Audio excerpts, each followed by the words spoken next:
Representative Candelora, our minority leader. Sir, you have the floor. Thank you, Madam Speaker. Madam Speaker, I'm not going to stand up today to say I told you so. We could do it. It's not very gratifying. I'm also not going to stand up today to talk about the budget adjustment that we proposed last year that would have dealt with all of our Medicaid deficiencies and our special education deficiency.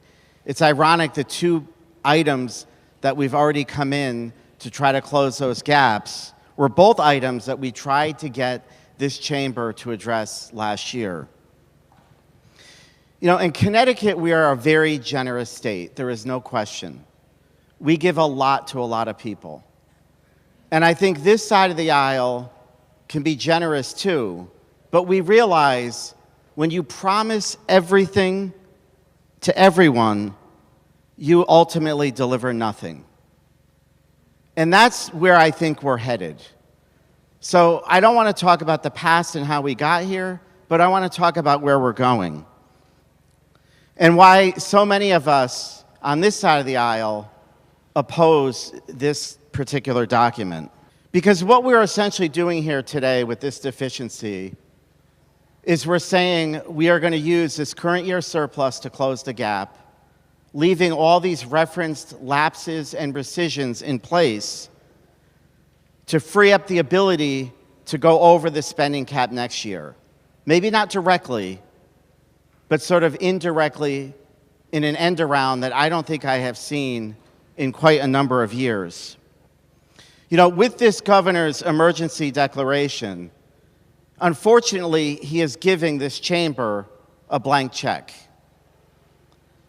And this is why House Republicans had proposed their own budget, trying to provide us with a reality check.